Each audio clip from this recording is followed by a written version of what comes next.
The fluorescent lights in the underground parking garage flickered overhead, casting irregular shadows across the concrete floor. My heels clicked against the cold surface as I clutched my briefcase tighter, the leather handle slick with sweat despite the December chill. 3 cases worth of contracts weighed down my shoulder bag, each one representing another late night at Hoffman & Associates, another evening of translating legal jargon for families whose wealth I could only imagine in abstract numbers. I pressed the elevator call button with more force than necessary, my index finger leaving a slight impression on the worn brass. The digital display above showed the car descending from the 15th floor. 12. 9. 7. My watch read 9:47 p.m. Most of the building's occupants had left hours ago, their luxury sedans and chauffeur-driven vehicles long since departed for penthouses and estates I'd only seen in the glossy pages of the property portfolios we handled. The elevator dinged. The doors slid open with a mechanical whisper that seemed too loud in the empty garage. I stepped inside, my reflection fragmenting across the mirrored walls. Pale skin, dark circles under my eyes that no amount of concealer could fully mask. Auburn hair pulled back in a bun that had started to come loose around hour 10 of my shift. I looked like what I was, a junior associate grinding through her second year, desperate to prove herself worthy of the partnership track that Carmen kept dangling just out of reach. I reached for the button marked G for ground floor, but my hand froze mid-air. A figure emerged from behind one of the concrete pillars, moving with the kind of fluid grace that made my breath catch. He wore a charcoal suit that fit him like it had been painted on, the jacket open to reveal a white dress shirt with the top 4 buttons undone, exposing a triangle of olive skin and the suggestion of muscle beneath. His dark hair was swept back from a face that could have been carved from marble, all sharp angles and classical proportions, except for the eyes. Those were modern, calculating, the deep brown of espresso with something dangerous swimming in their depths. Lorenzo Colombo stepped into the elevator before the doors could close. My heart hammered against my ribs so hard I was certain he could hear it. The elevator suddenly felt too small, the mirrored walls reflecting his presence back at me from every angle until it seemed like there were a dozen of him surrounding me. The doors slid shut with a finality that made my throat constrict. He pressed no buttons. Just stood there, hands in his pockets, watching me with an expression I couldn't read. "Buonasera, signorina Ferreira," he said, his voice low and textured with an Italian accent that wrapped around my surname like silk. "Working late again, I see." The formal greeting did nothing to ease the tension coiling in my stomach. I knew who he was. Everyone at the firm knew, though we never spoke his name aloud in the gleaming conference rooms upstairs. Lorenzo Colombo, head of one of Milan's most powerful families, the kind of family that didn't appear in any of our official client lists, but whose interests intersected with our work in ways that were deliberately vague. I'd seen him exactly once before, 3 months ago, when I'd been asked to deliver a sealed envelope to a warehouse on the city's outskirts. The instructions had been explicit. Hand it directly to the man waiting in the office. Ask no questions. Leave immediately. I'd followed those instructions, but I'd also seen, through a half-open door, what was happening in the warehouse proper. Men in expensive suits, crates being unloaded, stacks of currency that made my yearly salary look like pocket change. And Lorenzo, standing in the center of it all, giving orders with the casual authority of someone who expected absolute obedience. Our eyes had met for less than 3 seconds before someone closed the door. I'd handed over the envelope, turned on my heel, and walked back to my car with my spine rigid and my palms sweating. I'd said nothing to anyone. What was there to say? I was a junior associate at a prestigious firm. I handled estate planning for wealthy families. What happened in warehouses was none of my business. Except now he was here, in this elevator, and the way he was looking at me suggested he remembered that moment as clearly as I did. "Mr. Colombo," I managed, my voice steadier than I felt. "I didn't realize you were still in the building." I had a meeting with Alice Taylor. He said my mentor's name the way someone might reference an old acquaintance, casual and familiar. She speaks highly of your work, says you have an excellent eye for detail. The praise should have pleased me. Instead, it felt like a threat. I do my best, I replied, shifting my weight slightly toward the elevator panel. The button for the ground floor glowed softly, mocking me. We should have been moving by now. Lorenzo's gaze flickered to my movement, then back to my face. A small smile played at the corner of his mouth. You're wondering why we're not moving. It wasn't a question. The thought had crossed my mind. I kept my tone professional, the same one I used when negotiating contract terms with difficult clients. He withdrew one hand from his pocket, revealing a small black device, a remote of some kind. I thought we might benefit from a conversation, privately. The temperature in the elevator seemed to drop several degrees. My legal training kicked in automatically, analyzing options, calculating risks. He'd stopped the elevator deliberately. We were alone in an underground garage at nearly 10 p.m. No one else was in the building. My phone was in my purse, but would I have time to reach it? I wasn't aware we had anything to discuss, I said, proud of how level my voice remained. No? He tilted his head slightly, studying me with those dark eyes. You don't think about that evening 3 months ago? The warehouse on Via Manzoni? My breath caught, so we were addressing it directly. Part of me had hoped he hadn't actually recognized me, that I'd been just another forgettable face in a city full of them. I delivered a document, I said carefully. As instructed by my firm, that's all. You saw more than a document. Another statement, not a question. You're very good at maintaining a neutral expression, Renata. May I call you Renata? But I watched you walk back to your car that night. You were pale. Your hands were shaking when you unlocked the door. The fact that he'd observed me so closely, that he'd noticed details I'd thought I'd hidden, sent a chill down my spine. I don't know what you're implying. I'm not implying anything. He took a step closer, not threatening, just present. The scent of his cologne reached me, something expensive with notes of cedar and bergamot. I'm stating facts. You witnessed something you shouldn't have, and yet you said nothing. Not to your colleagues, not to Alice, not to anyone. There was nothing to say. I lifted my chin, meeting his gaze despite the fear curling in my stomach. I was there to deliver a document. I did my job. What else happens in that building is none of my concern. Exactly. His smile widened slightly, and for the first time, I saw something other than danger in his expression. Approval, maybe, or respect. Most people in your position would have gone straight to the authorities, or at least whispered to a colleague. But you understood the wisdom of silence. I understood the wisdom of self-preservation. The words came out sharper than I intended. I'm not naive, Mr. Colombo.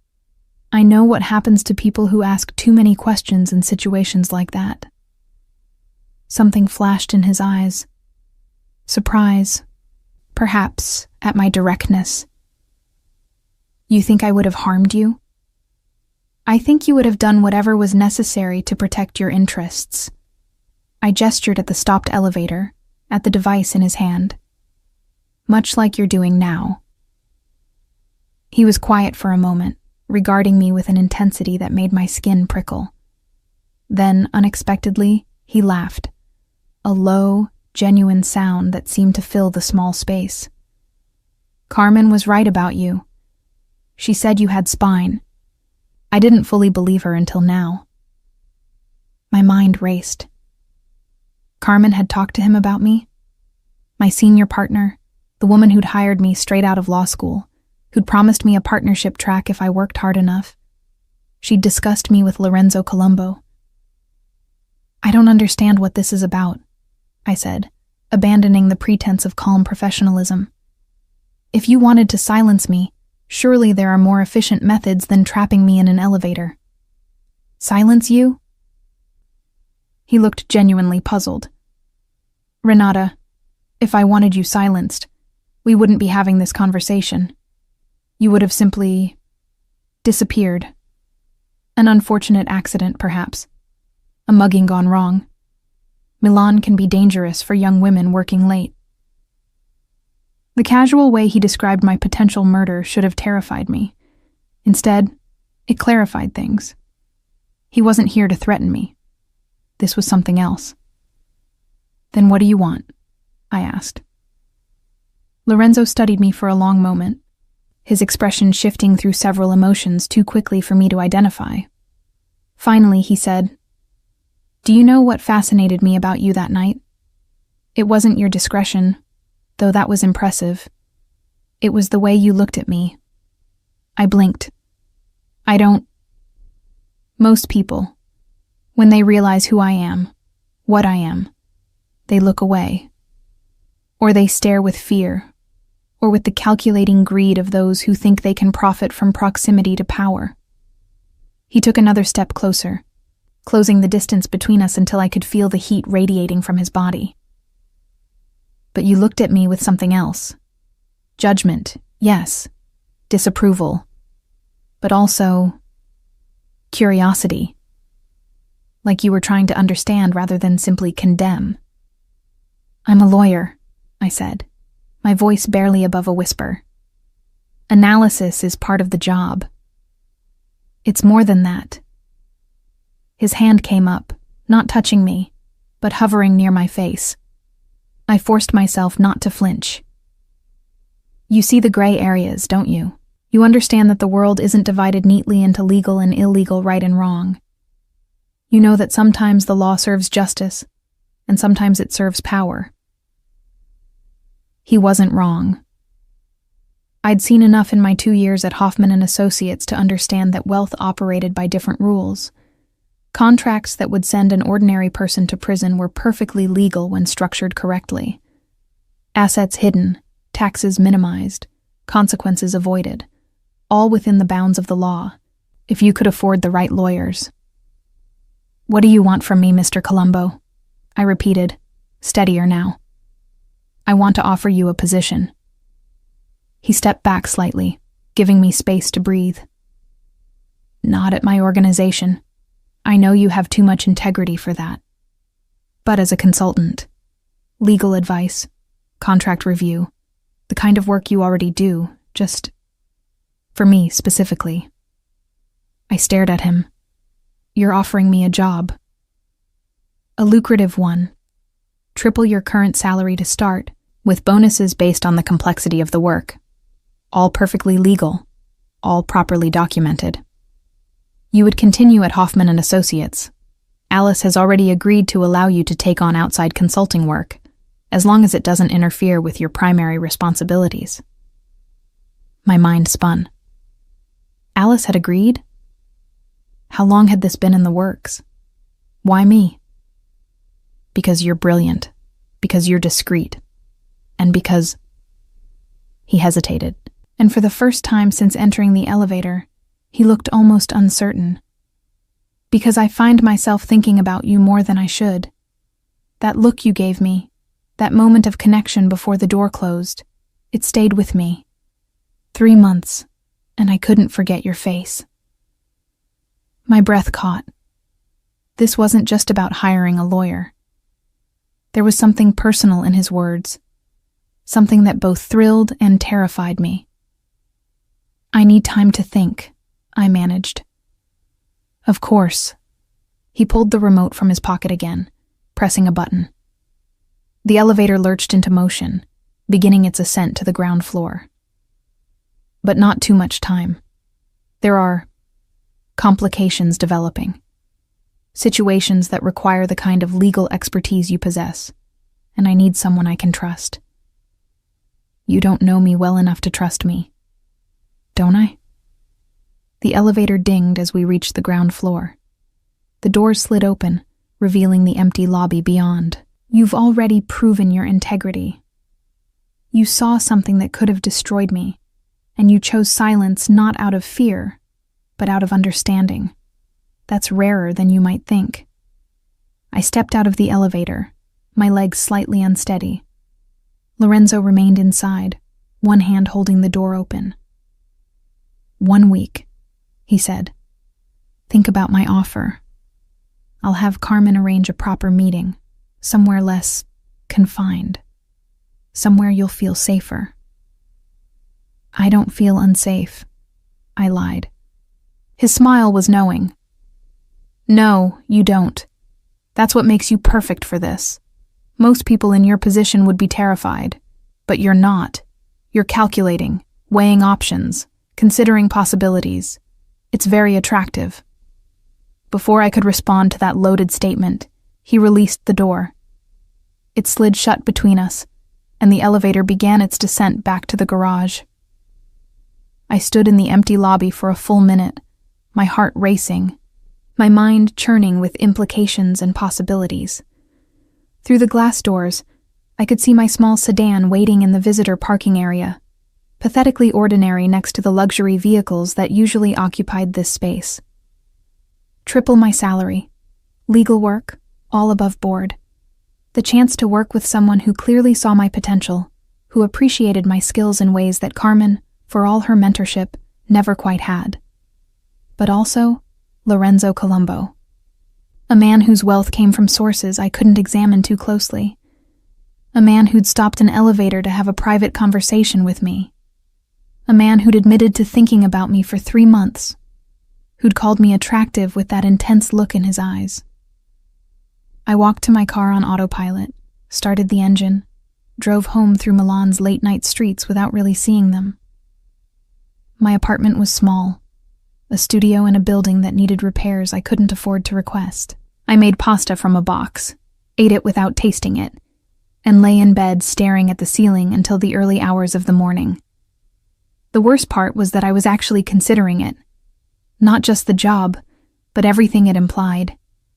The door he'd opened, the world he'd offered me a glimpse into. I told myself it was just about the money, about the career opportunity. But I knew, with a certainty that made my chest tight, that it was more than that. It was about the way he'd looked at me. The way he'd seen not just a junior associate, but someone worth his attention, his time, his very specific and dangerous interest. My phone buzzed on the nightstand, a text from an unknown number. Think carefully, Renata, but know that whatever you decide, I'll respect it. And I'll still protect you. L. Protect me from what? I wanted to ask. But I already knew the answer. From the moment our eyes had met in that warehouse, I'd become entangled in his world. The only question was whether I'd acknowledge that entanglement, or continue to pretend I could remain on the outside, safe and separate. I set the phone down and closed my eyes, but sleep wouldn't come. Instead, I replayed our conversation, analyzed every word, every gesture, every moment of that brief, intense encounter. 1 week, he'd said. 7 days to decide whether to step through the door he'd opened, or to close it firmly and hope he'd actually let me walk away. The fluorescent lights in the underground garage had flickered overhead, casting irregular shadows. Now, in my dark apartment, I realized those shadows had followed me home. The next morning arrived with Milan's typical winter gray, the sky heavy with clouds that promised rain but never quite delivered. I stood in front of my bathroom mirror, applying makeup with more care than usual, trying to cover the evidence of a sleepless night. My hands were steady as I traced eyeliner along my lids, but my mind kept returning to the elevator, to Lorenzo's words, to the text message that had glowed on my phone screen until I'd finally turned it face down at 3 a.m. The commute to Hoffman and Associates felt longer than usual, every traffic light an opportunity for my thoughts to spiral. I practiced what I'd say to Carmen when I saw her, how I'd ask about her conversation with Lorenzo without revealing too much. But when I arrived at the firm's sleek offices on the 10th floor, Carmen was already in a meeting, her glass-walled office occupied by 3 men in expensive suits I didn't recognize. "She's been in there since 7, whispered my colleague Emily, appearing at my desk with 2 cappuccinos. She set one down in front of me, her expression curious. New clients, apparently. Very hush-hush. Alice has been in and out twice already. I accepted the coffee gratefully, wrapping my hands around the warm cup. Did she say anything about them? Just that they're extremely important to the firm's future. Emily made air quotes, rolling her eyes. You know how she gets with the high-profile cases. Everything's confidential. Everything's urgent. Through the glass wall, I watched Carmen gesture animatedly, her silver hair catching the overhead lights. One of the men turned slightly, and I caught a glimpse of his profile. Sharp nose, graying temples, expensive watch. He looked like every other wealthy client we served, indistinguishable in his tailored armor. My phone buzzed. Another unknown number. But I knew who it was before I opened the message. The Marchetti case on your desk. Review it carefully, especially the property transfers in Section 7. L. My blood ran cold. I looked down at my desk, at the stack of folders Carmen had left for me yesterday afternoon. The Marchetti file was third from the top, a routine estate planning matter I'd been asked to review for errors before filing. How did Lorenzo know what cases were on my desk? I glanced around the office, suddenly hyper-aware of every surface, every corner. Was there a camera? Had someone been through my things? Or was the answer simpler and more unsettling? Did Lorenzo have someone inside the firm feeding him information? My fingers moved automatically, pulling the Marchetti file toward me and flipping to Section 7. Property transfers, as he'd said. 3 parcels of land on the outskirts of Milan, transferred from Marchetti Holdings to a subsidiary company I didn't recognize. The paperwork looked standard, the kind of corporate restructuring we handled daily. But then I saw it. A discrepancy in the dates. The subsidiary had been registered 2 days after the property transfer. Legally impossible. The receiving entity had to exist before it could receive assets. Someone had backdated the documents. I sat back in my chair, my heart hammering. This wasn't just sloppy work. This was fraud. And if I filed these papers as is, I'd be complicit. The firm would be complicit. Another text. The subsidiary is owned by Nelson Ricci. The Marchettis don't know they've just handed over $40 million in real estate to their biggest competitor. Stop the filing. Nelson Ricci. The name meant nothing to me, but the implication was clear. Someone was using our firm to legitimize theft, and I was the junior associate assigned to rubber stamp it. My hands trembled as I set down my phone. This was exactly the kind of situation I'd feared. The gray area where legal work became something darker. I could pretend I hadn't noticed the discrepancy, file the papers as instructed, and let someone else deal with the consequences. Or I could flag the issue, ask questions, and potentially expose myself to whoever had arranged this fraud. Carmen's meeting ended. The 3 men filed out, nodding to Alice as they passed her office. I watched them enter the elevator, watched the doors close, and felt a strange sense of déjà vu. Another elevator, another enclosed space where the rules changed. Renata. Carmen appeared at my desk, her expression pleasant but tired. Do you have a moment?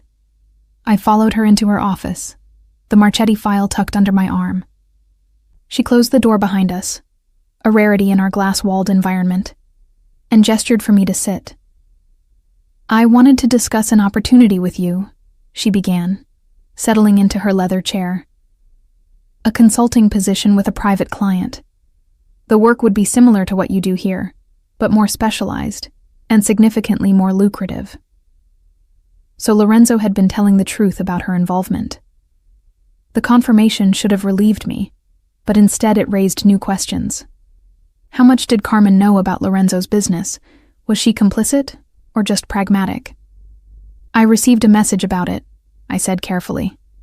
Last night. Her eyebrows rose slightly. Quick work. Lorenzo said he wanted to approach you personally, but I didn't realize he'd already made contact. It was an unexpected encounter. I chose my words precisely. In the parking garage. Something flickered across Carmen's face. Concern, maybe, or calculation. I see. And what did you think of his proposal? I'm still processing it. I set the Marchetti file on her desk.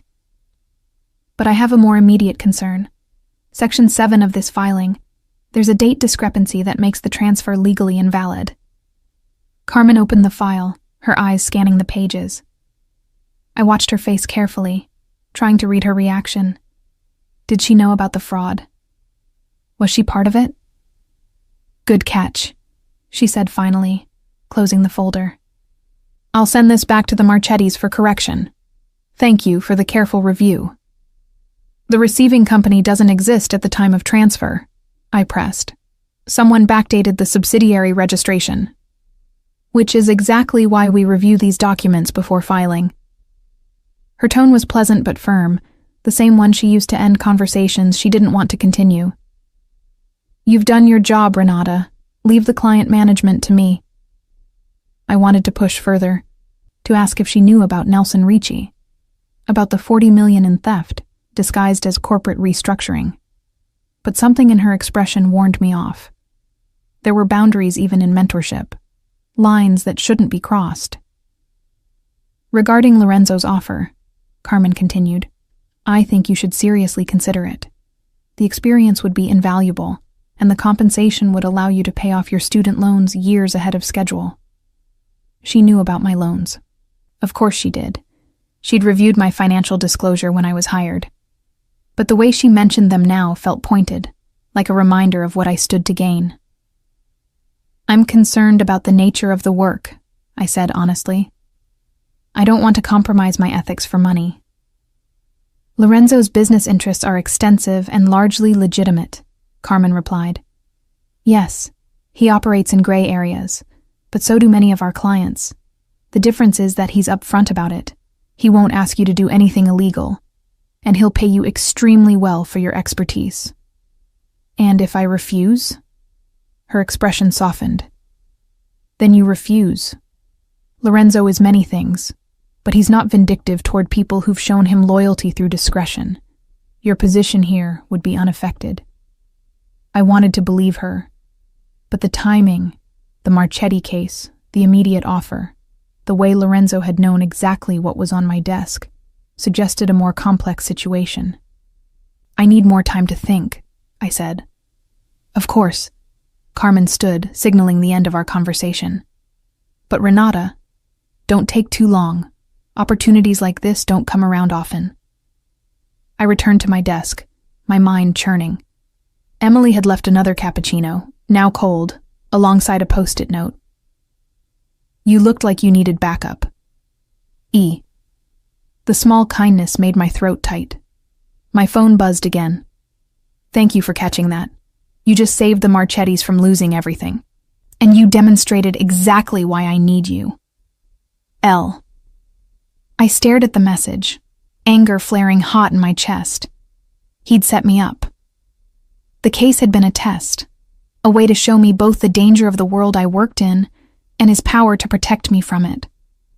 The Marchetti fraud hadn't been an accident I'd stumbled across. It had been deliberately placed in front of me. My fingers flew across the keyboard. You manipulated me. His response came immediately. I showed you the truth. There are wolves in sheep's clothing all around you. At least I'm honest about having teeth. I wanted to throw my phone across the room. Instead, I set it down carefully and returned to work, processing contracts and reviewing estate plans with mechanical precision. But I couldn't shake the feeling of being watched, of invisible strings pulling at my decisions. At lunch, I walked to a cafe 3 blocks away, needing distance from the office. The December air was sharp, carrying the scent of roasted chestnuts from a street vendor's cart. I ordered a panini I didn't want and sat by the window, watching pedestrians hurry past, wrapped in their winter coats and private concerns. A man in a black jacket had been standing across the street when I entered the cafe. He was still there 20 minutes later, seemingly engrossed in his phone, but never quite looking at the screen. When I finished my coffee and stood to leave, he straightened slightly, tracking my movement. One of Lorenzo's people. Had to be. I walked back to the office slowly, taking a deliberately indirect route. The man followed at a distance, professional but obvious. Lorenzo wanted me to know I was being watched. Whether for protection or control, I couldn't tell. Maybe both. The afternoon crawled by. Alice stopped by my desk at 4, her expression warm but assessing. Carmen mentioned Lorenzo's offer.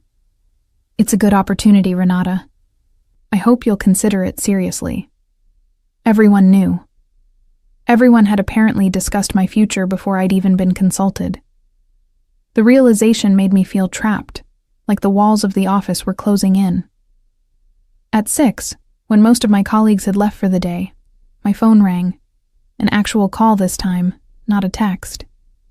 I didn't recognize the number, but I knew who it would be before I answered. You've been thinking all day. Lorenzo's voice was smooth, that slight Italian accent making each word feel deliberate.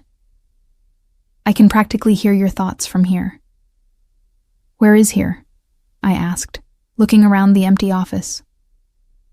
Somewhere with a view of your building. I wanted to check on you after you discovered my little test. It wasn't little, I snapped. You used me to intercept fraud. I gave you the opportunity to prevent fraud, he corrected, and you rose to the occasion beautifully. The Marchettis will never know how close they came to disaster. But I know. And now you know exactly what kind of sharks swim in your waters. I closed my eyes, pressing my fingers against my temples. Why are you doing this? Because in 1 week, something is going to happen. His tone shifted, becoming more serious. Nelson Ricci is making a move against several of the families I protect. He's using law firms like yours to legitimize his theft, and he's very good at it. The Marchetti case was just the beginning. There will be others. Then go to the police. With what evidence? Backdated documents that have already been corrected thanks to your diligent review. By the time authorities could investigate, Ricci would have laundered everything through a dozen shell companies. He paused. But if I had someone on the inside, someone with legal expertise and access to these filings before they're submitted, that person could stop him cold. Understanding dawned. You want me to be your spy. I want you to be my partner, he corrected. Someone who can identify these schemes before they succeed, who can protect innocent families from predators like Ricci. And yes, someone who can feed me information I can use to outmaneuver him. That's corporate espionage. That's justice, he countered. The legal kind moves too slowly and protects the powerful. My kind is faster and more effective. The question is whether you care more about the letter of the law or the spirit of it. I hated that his argument made sense. I hated more that he knew it would appeal to me, the part of me that had become a lawyer to help people, not to serve as a rubber stamp for wealthy criminals. 1 week, I said finally. You said something would happen in 1 week. What? Ricci is planning to move against me directly. Not just business, personal. He knows I've been watching him, and he knows I'm the only obstacle to his expansion. He'll try to eliminate that obstacle. Lorenzo's voice remained calm, but I heard the steel beneath it. And he knows the best way to hurt me is to hurt the people I care about. My breath caught. We barely know each other. But he doesn't know that. He's been watching me watch you. He saw me stop the elevator. He knows I've made you an offer. Which means as of last night, you became a target. The man in the black jacket. Not Lorenzo's guard, Ricci's surveillance. You put me in danger, I whispered. No, Renata. I exposed the danger you were already in. The moment you walked into that warehouse 3 months ago, the moment you saw what you saw, you became part of this world. I'm just offering you the tools to survive it. I wanted to argue, to insist that I could walk away, that I could refuse his offer and return to my simple life. But the Marchetti case had proved how naive that was. I was already involved, already compromised, whether I acknowledged it or not. "What do you need from me?" I asked, hating the resignation in my voice. "Meet me tomorrow night. 8 p.m. The address I'll text you. Come alone, and we'll discuss details. Bring any cases you think are suspicious. I'll help you identify which ones are Ricci's work. And if I don't come, then I'll respect your decision and do my best to keep you safe from a distance. But Renata?" His voice softened. "You're too smart to hide from this. You've already decided. You just need time to admit it to yourself." He ended the call before I could respond. I sat in the darkening office, my computer screen glowing softly in the evening shadows. Outside, Milan's lights were beginning to flicker on, the city transforming into its nighttime self, beautiful and dangerous in equal measure. My phone buzzed with an address in the Brera district, one of the city's most elegant neighborhoods. Of course, Lorenzo wouldn't meet me anywhere ordinary. I gathered my things slowly, methodically, trying to organize my thoughts. As I walked to my car, I noticed the man in the black jacket was gone, but I felt eyes on me anyway. Different eyes, belonging to different watchers. Lorenzo had been right about one thing. I'd already decided, not because of the money or even the sense of justice he'd appealed to, but because for the first time since starting at Hoffman and Associates, someone saw me as more than a junior associate, more than a replaceable cog in a corporate machine. He saw me as an equal, as someone whose mind, whose ethics, whose very specific skills were valuable enough to pursue, to protect, to risk exposure for. And that recognition, dangerous as it was, felt like oxygen after drowning. I drove home through evening traffic, checking my mirrors constantly, trying to identify which cars might be following me. By the time I reached my apartment, I'd counted at least 3 possibles, or none. Maybe I was just paranoid now. Inside my small studio, I made tea I didn't drink and stared at my law degree hanging on the wall. 4 years of school, 2 years of practice, mountains of debt, all to end up here, standing in a cramped apartment, contemplating whether to become a consultant to the Mafia. My phone lit up with one final message.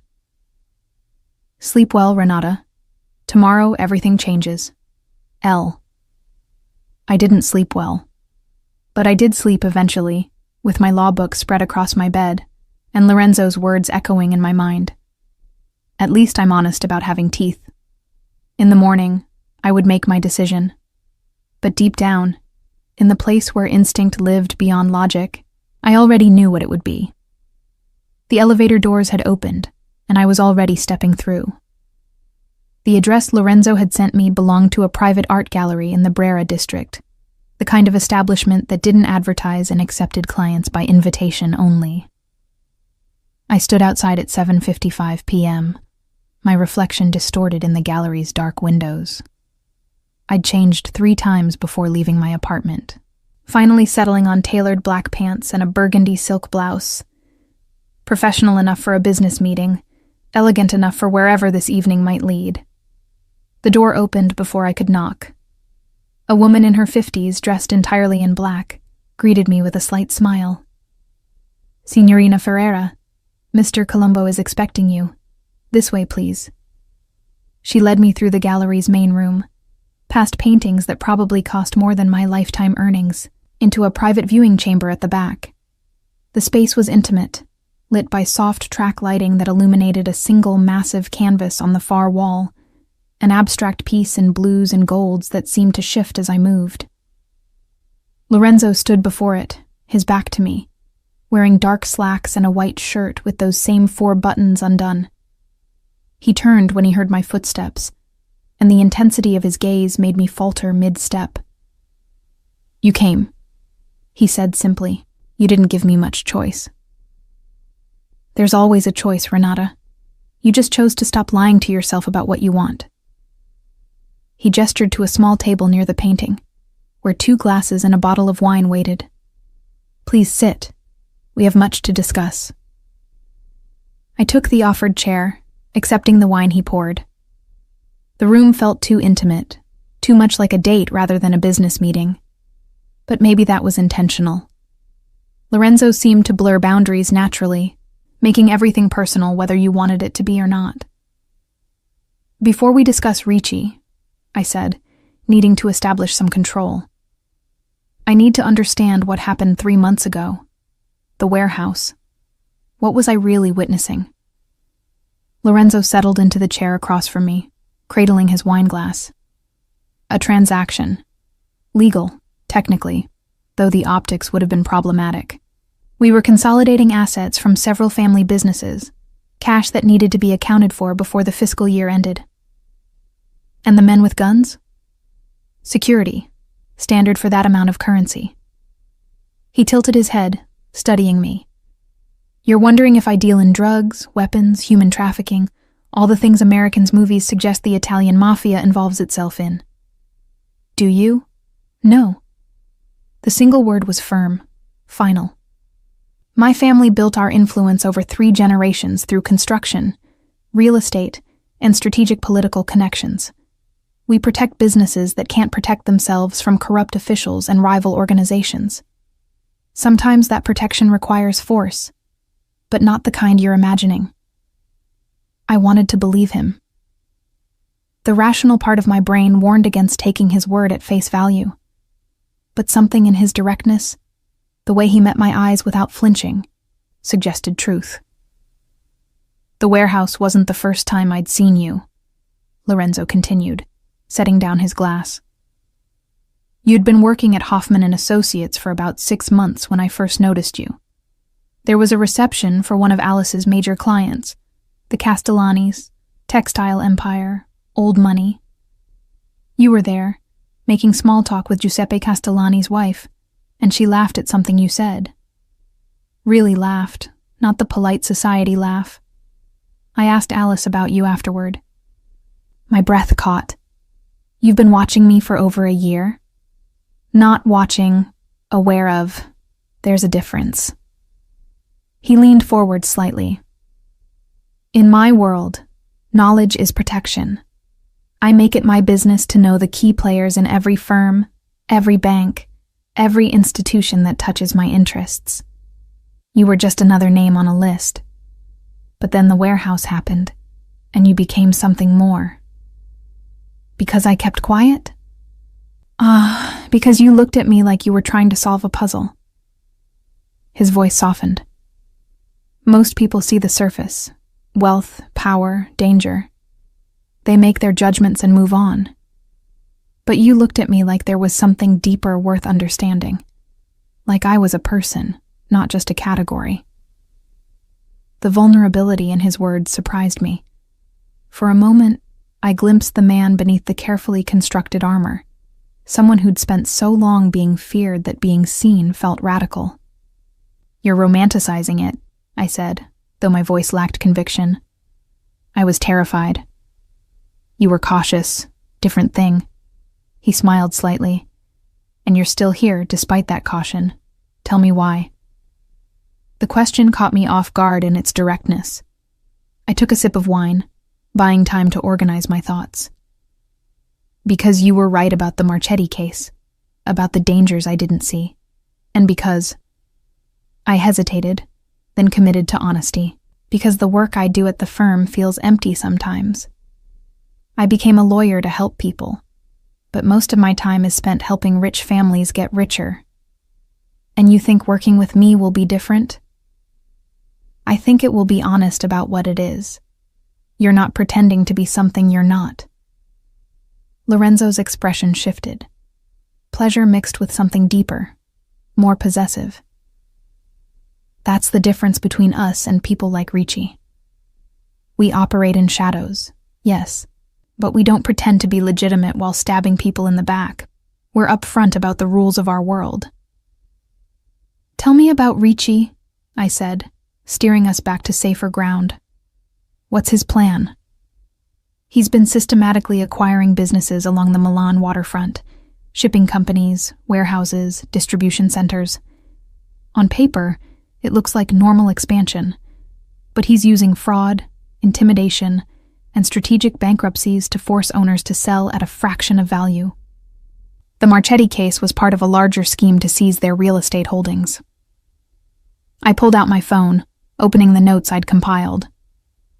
I reviewed every case assigned to me in the last 6 months, found 3 others with similar irregularities, backdated documents, suspicious subsidiary companies, property transfers that don't make sense. Lorenzo's eyes gleamed with approval. Show me. For the next hour, we went through each case, Lorenzo explaining the context I couldn't see from the legal documents alone. The Bellini shipping company had refused Ricci's buyout offer. Suddenly their business permits were held up, their insurance canceled, their ships detained for inspections. The paperwork I'd been asked to file would have transferred their port access rights to a Ricci subsidiary, effectively destroying their business. If I flag these cases, won't that expose me? I asked. Ricci must have someone inside the firm feeding him information. Almost certainly. Which is why we need to be strategic. Lorenzo pulled out a tablet, showing me an organizational chart. These are the people at Hoffman & Associates with access to your case files. I've been investigating their finances, looking for unusual deposits or lifestyle changes that might indicate Ricci's bought them. The chart was extensive. Partners, senior associates, even administrative staff. Next to each name were notes about banking activity, property purchases, vacation patterns. The level of detail was invasive and thorough. Carmen, I asked, seeing my mentor's name highlighted. Clean. She's been approached by Ricci's people, but she refused every overture. That's actually why I felt comfortable involving her in bringing you into this. She has integrity, even if she's willing to work with people like me. The distinction mattered. Carmen might facilitate connections to Lorenzo's world, but she drew lines. It was a relief to know I hadn't completely misread her character. This one, Lorenzo tapped a name, Marcus Hoffman, one of the founding partners. 3 months ago, he purchased a villa in Tuscany. Cash. No mortgage. The price tag was 2 million euros. I stared at the file. Marcus was wealthy, but that kind of liquid cash was unusual. You think he's working with Ricci? I know he is. We just haven't been able to prove it in a way that wouldn't expose our investigation. Lorenzo looked at me meaningfully. But if a diligent junior associate happened to notice irregularities in cases he personally supervised, if she brought those concerns to Alice Taylor, rather than to Marcus himself, I become the whistleblower. The implications unfolded in my mind. Alice investigates, discovers Marcus's betrayal, and Ricci loses his inside access. And you become untouchable. Alice will protect you because you protected the firm. Your career accelerates instead of ending. It was elegant, dangerous but elegant, and it would work. I could feel the logical progression clicking into place, but there was a cost to becoming a whistleblower, even a protected one. Office dynamics would shift. Marcus had allies among the partners. I'd be making enemies. What happens to Marcus? I asked. That depends on what Alice decides, but he won't be in a position to retaliate against you. Lorenzo's voice hardened slightly. I'll make certain of that. The implied threat hung between us. I should have been disturbed by his casual discussion of ensuring someone's silence. Instead, I felt a guilty relief. Whatever Lorenzo's methods, I wouldn't be left vulnerable. There's something else, Lorenzo said, his tone shifting. Ricci knows I've been protecting you. The surveillance you noticed yesterday, that was his people confirming the connection between us. He'll try to use you against me. How? Kidnapping, most likely. Or fabricating evidence that you're involved in my business illegally, forcing you to cooperate in exchange for his silence. He met my eyes directly. Which is why I need you to move. I blinked. Excuse me? Your apartment isn't secure. Too many access points, no proper surveillance system, neighbors who wouldn't notice if something happened. He pulled out a folder, sliding it across the table. I have a property in the Porta Nuova district, a secure building with 24-hour concierge, camera system, controlled entry. 3 bedrooms, fully furnished. You'd have complete privacy, but with protection. I opened the folder to find photographs of a stunning modern apartment. Floor-to-ceiling windows, marble countertops. The kind of space I'd fantasized about but never imagined affording. I can't accept this. It's not a gift. You'd pay rent. A fair market rate based on your current salary, not the luxury rate. The difference comes from the consulting fee I'm paying you. Think of it as a business investment. I need you safe and focused, not worried about being grabbed on your way home. This is too much, Lorenzo. I pushed the folder back toward him. Moving into your property, working as your consultant, it feels like I'm being absorbed into your world entirely, like I'm losing my independence, or like you're gaining resources that match your value. He didn't touch the folder, leaving it between us. Renata, independence without security is just isolation. You've been operating alone, vulnerable, trying to prove you don't need help. But everyone needs allies, especially in the world you're now navigating. The world you pulled me into, I countered. The world you were already in, whether you admitted it or not. His hand moved across the table, not quite touching mine, but close enough that I felt the heat of his skin. I'm not trying to control you. I'm trying to keep you alive and free to make choices. Those aren't the same thing. I stared at our hands, separated by inches that felt like miles. What do you really want from me, Lorenzo? And don't tell me it's just legal consulting. He was quiet for a long moment, his dark eyes searching mine. Honestly, I'm not entirely sure yet. I know I want you safe. I know I want your mind working with mine instead of for some soulless firm that doesn't appreciate you. And I know. He paused, seeming to choose his words carefully. I know that when I'm near you, I feel something I haven't felt in years. Like there's a possibility of something beyond business, beyond obligation. Something real. My breath caught. The admission was more than I'd expected, more vulnerable than I'd thought him capable of. We barely know each other. I know you catch fraud other lawyers miss. I know you're brave enough to walk into a meeting with someone you should fear. I know you're loyal to the people you care about. Emily, Carmen, the hypothetical clients you wanted to help when you chose law school. I know you take your coffee with cream and no sugar, that you work late because you're trying to prove something, and that you looked at me in that warehouse like I was a person worth understanding. He finally closed the distance, his fingers covering mine. How much more do I need to know? The touch sent electricity through me. You researched my coffee order? I pay attention to details. It's how I've survived this long. His thumb traced a small circle on my hand. And you're the most interesting detail I've encountered in a very long time. I should pull away. Should establish boundaries, maintain professionalism, remember that this man was dangerous regardless of how compelling he was. But my hand stayed where it was, accepting his touch, accepting the connection forming between us. I'll move into the apartment, I heard myself say. On a trial basis. 1 month. If it doesn't feel right, I find somewhere else. Agreed. And I'll bring the suspicious cases to Alice.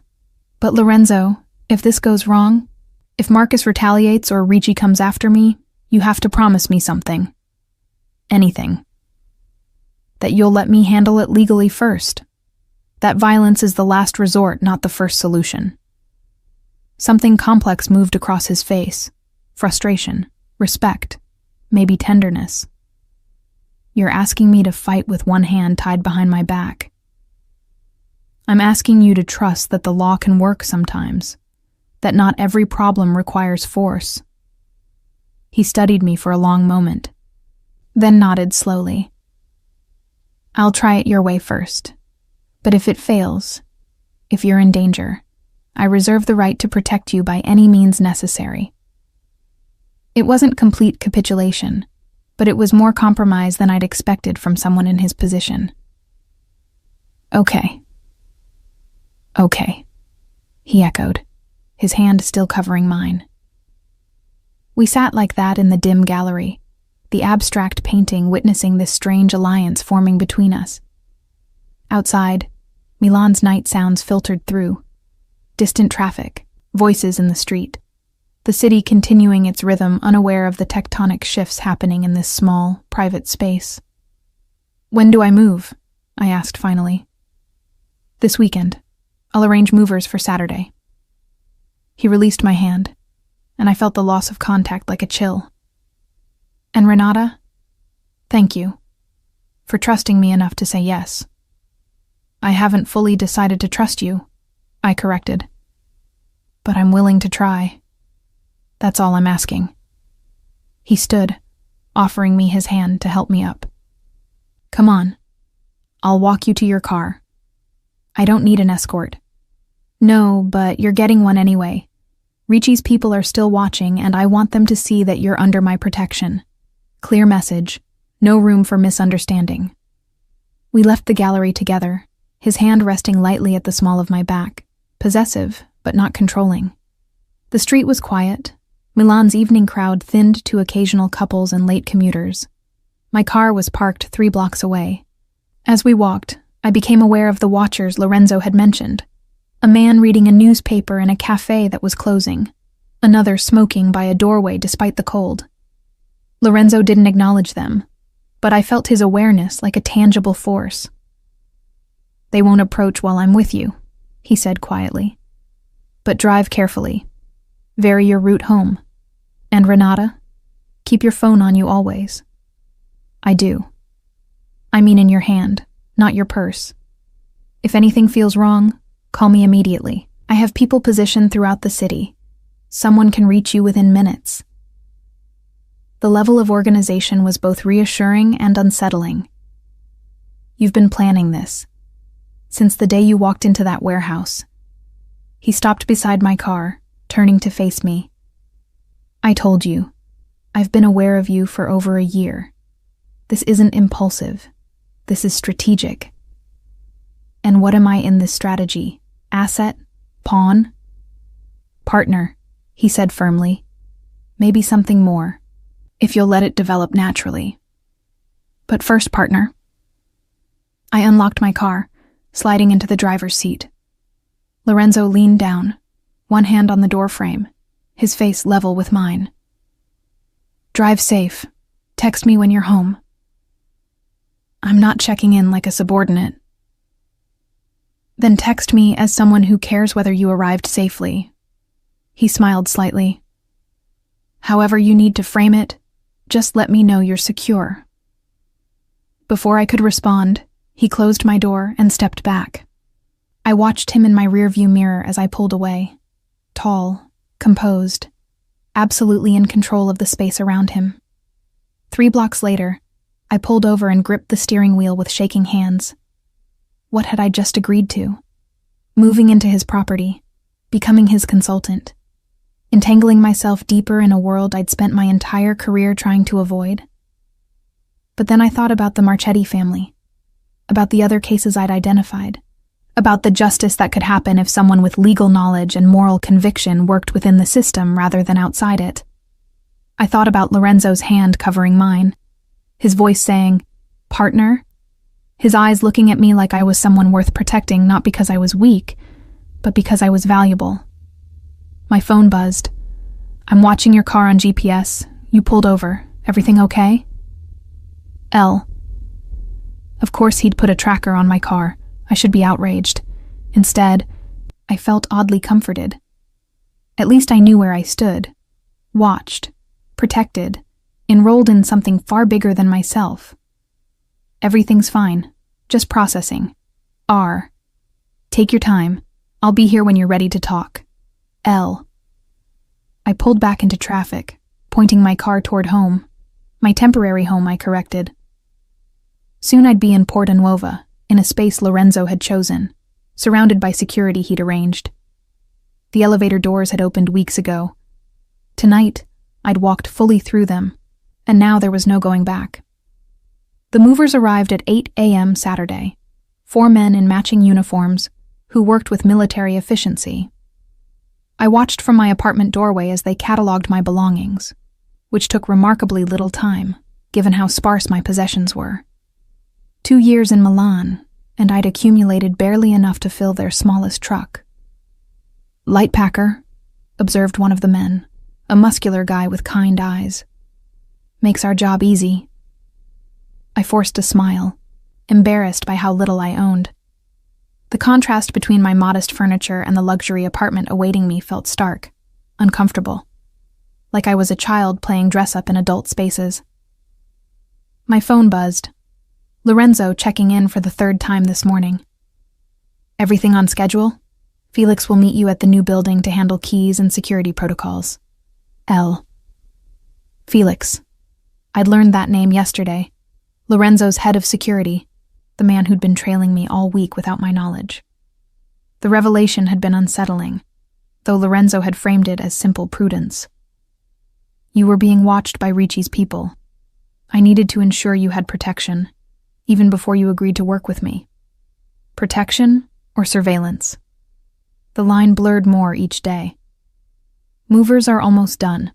I'll head over in 30 minutes. R." The apartment in Porta Nuova was everything the photographs had promised, and more. Floor-to-ceiling windows offered a panoramic view of Milan's modern skyline, the glass reflecting clouds that hung low and heavy with unspilled rain. The floors were heated marble, warm beneath my feet as I walked through rooms that echoed with emptiness despite the elegant furniture. Felix was waiting in the lobby when I arrived. Tall, silver-haired, with the bearing of someone who'd spent decades in military or security work. His handshake was firm but not crushing, his smile professional. "Signorina Ferreira, welcome. I'll walk you through the security features, then give you privacy to settle in." The tour was thorough. Cameras monitored every hallway and entrance, accessible via an app on my phone. The door had 3 separate locks, including a biometric scanner.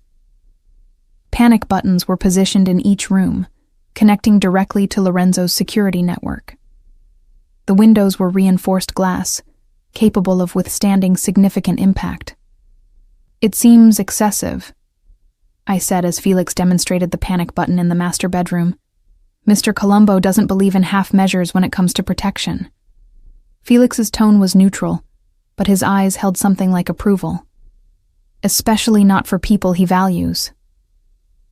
People he values. The phrase echoed after Felix left, as I unpacked boxes in rooms that smelled of new furniture and possibilities. What did it mean to be valued by Lorenzo Colombo, and why did the thought send both warmth and anxiety through my chest? By late afternoon, I'd established some sense of order, clothes in the massive walk-in closet, toiletries in the marble bathroom that was larger than my old bedroom, books arranged on shelves that had probably been empty for years. The apartment slowly absorbed my presence, my few possessions looking lost in all that space. I was arranging law journals on the living room bookshelf when the doorbell chimed. The video screen showed Lorenzo, dressed casually in dark jeans and a charcoal sweater, holding 2 bags that emitted delicious smells. My pulse quickened as I opened the door. I didn't order food. "I know, I did." He walked past me with easy confidence, heading straight for the kitchen. "You've been moving all day. I thought you might appreciate not cooking tonight." I followed him, watching as he unpacked containers from Bice, one of Milan's most exclusive restaurants. Risotto alla Milanese, ossobuco, roasted vegetables, fresh bread still warm from the oven. The spread was elaborate, expensive, exactly the kind of meal I'd never think to order for myself. "This is too much," I said, though my stomach betrayed me with a loud growl. Lorenzo smiled. that slight curve of lips that made him look younger, less dangerous. "You haven't eaten since breakfast. I checked with Felix. No delivery orders, no grocery shopping.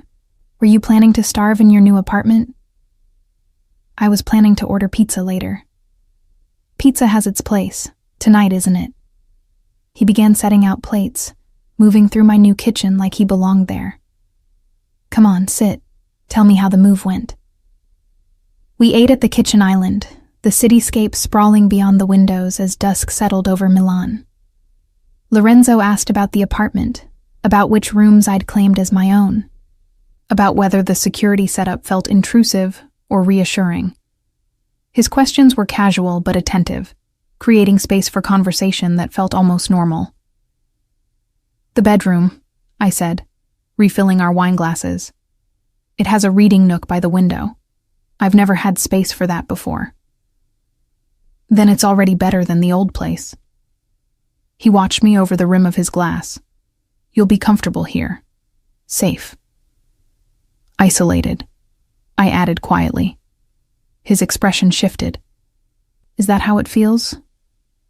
"A little." This morning, Emily stopped by my old apartment to help with packing.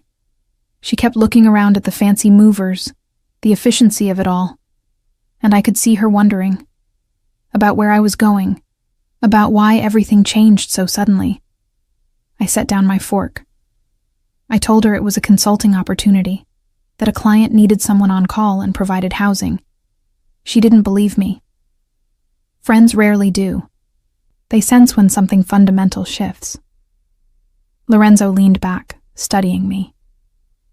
"Did you tell her the truth?" "What truth?" "That I'm working for a man whose business interests extend into areas I don't fully understand?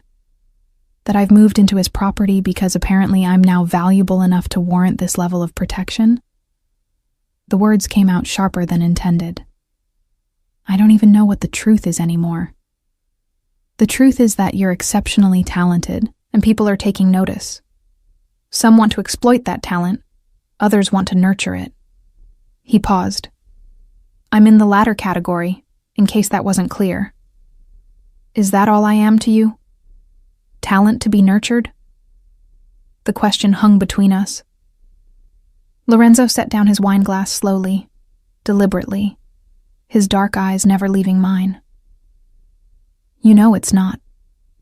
My breath caught. Then what am I? I'm still figuring that out. He stood, moving around the island until he was beside me, close enough that I could feel the heat radiating from his body. I know you're someone I think about constantly, someone whose safety matters more than strategic advantage, someone I want to know in ways that have nothing to do with business. Lorenzo, I know the timing is wrong. I know you're adjusting to everything, that this feels overwhelming. His hand came up, fingers brushing my cheek with devastating gentleness. But I need you to understand something. This isn't just about Ricci, or the cases, or even the security. Those are real concerns, yes, but they're also excuses to keep you close while I figure out how to tell you that His phone rang, cutting through the moment with jarring urgency. Lorenzo's expression shifted instantly from vulnerable to alert. He glanced at the screen, and whatever he saw made his jaw tighten. I need to take this. He stepped away, phone to his ear. Cosa è successo? The conversation was rapid Italian, too fast and colloquial for me to follow with my basic understanding.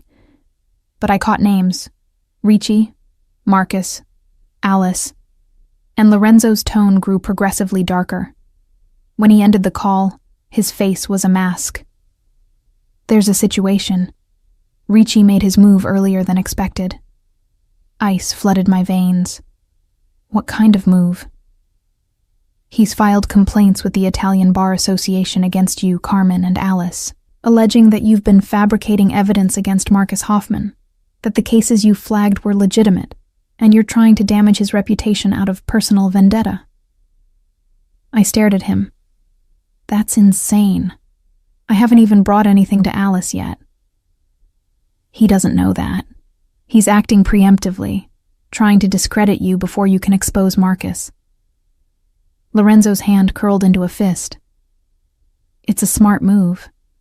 If the Bar Association investigates, even if they find nothing, the accusation alone damages your reputation. Firms don't like controversy. So I'm finished. The reality crashed over me. My career, everything I'd worked for, destroyed by a man I'd never even met. No. Lorenzo's voice was steel. You're protected. I've already made calls. People at the Bar Association who owe me favors. Journalists who can spin this as targeted harassment of a young lawyer who discovered fraud. By Monday morning, Ricci's complaint will look like exactly what it is. Retaliation. You can do that? Just make this go away? I can make certain you're not destroyed by it. Whether it goes away entirely depends on how aggressively Ricci pushes. He stepped closer, his hand settling on my shoulders. But Renata, this changes things. He's declared open war, which means the rules change. I need you to trust me to handle this. Handle it how? His expression went carefully blank. However necessary. Fear and anger warred in my chest. You promised me. Legal solutions first. That was before he tried to destroy your career, before you even made a move against him. Lorenzo's grip tightened slightly. He's not playing by rules anymore. Neither can we. There have to be lines, Lorenzo. Things we won't do, even to win. The lines are simple. I won't let him hurt you. Everything else is negotiable. The possessiveness in his voice should have alarmed me. Instead, I felt a traitorous warmth. Someone was willing to fight for me, to risk exposure and consequence for my protection. When had anyone done that before? What do you need me to do? I asked. Stay here. Don't go to the office Monday. I'll handle Alice. Explain the situation. You focus on compiling every suspicious case you found, building an airtight documentation of Marcus's involvement with Ricci. When we're ready to move, it'll be with overwhelming evidence. And in the meantime, you're under protection. Felix and his team will rotate shifts outside this building. You don't leave without security. You don't meet with anyone I haven't vetted. He paused. I know it feels like prison, but it's temporary, until we neutralize the threat. How long is temporary? Days. Maybe a week. His hands slid from my shoulders to frame my face, tilting my head back so I had to meet his eyes. I will fix this, Renata. I promise. The intensity in his gaze stole my breath. Why does this matter so much to you? I'm just a lawyer you've known for a few weeks. You're not just anything. His thumb traced my cheekbone. You're someone who looked at me and saw possibility instead of just danger. Someone brilliant enough to catch what others miss, brave enough to step into my world despite every reason to run. Someone who makes me want to be better than I am. Lorenzo, I'm falling for you. The words were raw, honest, stripping away every layer of calculated charm. I've been falling since that moment in the warehouse, and every conversation since has only made it worse. So no, this isn't just about business or strategy. This is about keeping safe the one person who's made me feel human in years. Tears pricked my eyes. You barely know me. I know enough. He leaned closer, his forehead resting against mine. Tell me you don't feel this too. Tell me I'm alone in this, and I'll step back. I'll keep you safe, honor our professional arrangement, and never cross this line again. But if there's any part of you that feels what I feel, he didn't finish the sentence. Didn't need to. Because he was right. I did feel it. The pull between us. The way his proximity made my pulse race. The dangerous hope that maybe this complicated, impossible man could be something more than a strategic alliance. I feel it, I whispered. God help me. I feel it too. His kiss was inevitable, a collision of need and restraint. His lips were warm, firm, moving against mine with a hunger that had been building for weeks. I responded without thinking, my hands fisting in his sweater, pulling him closer as every rational objection dissolved. When we finally broke apart, both breathing hard, Lorenzo rested his forehead against mine. We should stop. Probably. You're vulnerable right now, under stress. I don't want to take advantage. You're not. I pulled back enough to meet his eyes. I'm making a choice, Lorenzo. Maybe not a smart one, but it's mine. Something fierce and possessive flared in his expression. Then choose, because once we cross this line, once I have you, I won't be able to let you go. You need to understand that about me. I understand. And I did. Lorenzo didn't do anything by halves. Not protection, not business, not whatever this was growing between us. If I said yes now, I was saying yes to all of it. Your room or mine? His voice was rough, barely controlled. This is your apartment. No, it's yours now. Every room, every space. I'm just a guest here, Renata. You call the shots. The surrender in his words, the way he gave me power in the one area where he could, made my decision. My room. But Lorenzo, don't make me regret this. Never. He caught my hand, bringing it to his lips. Whatever happens tomorrow, whatever complications come, tonight, you're mine, and I'm yours. Nothing else matters. He led me toward the master bedroom, and I followed without hesitation, knowing I was stepping into deeper water, knowing I might drown, but trusting him to hold me above the surface. The morning would bring consequences, complications, the reality of what I'd chosen. But tonight, with Lorenzo's hands gentle on my skin and his voice murmuring promises in Italian against my neck, I let myself believe that maybe some risks were worth taking, that maybe being valued, protected, and desired by a dangerous man was better than being safe and alone. The city lights glittered beyond my windows, Milan stretching out below us, indifferent and eternal. And in this high tower, in this borrowed space that was becoming mine, I surrendered to something I'd been fighting since that first elevator ride. Not to Lorenzo's control, but to the possibility that we might build something real from this impossible beginning. I woke to sunlight streaming through unfamiliar windows, and Lorenzo's arm draped across my waist. For a moment, disoriented by sleep, I forgot where I was. Then memory returned in a rush. The move, the dinner, Ricci's attack, and what had followed after. Lorenzo stirred beside me, his eyes opening slowly. When he saw me watching him, a smile transformed his face from dangerous to devastatingly handsome. Buongiorno, Bella. Morning. My voice came out raspy. What time is it? Just past 8. He propped himself on one elbow, studying me with an intensity that made me hyper-aware of my tangled hair and bare face. How are you feeling? Honestly, confused, nervous, maybe slightly terrified. I sat up, pulling the sheet around me. Last night was unexpected. Regretted?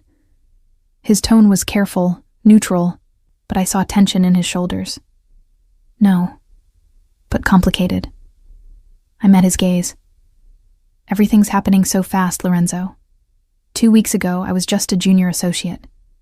Now I'm in your apartment, in your bed, involved in corporate espionage and mob politics. It's a lot. I know. He reached out, tucking a strand of hair behind my ear. If I could slow it down, give you time to adjust, I would. But Ricci forced the timeline. He made you a target, which means protecting you had to accelerate. Is that all last night was? Protection?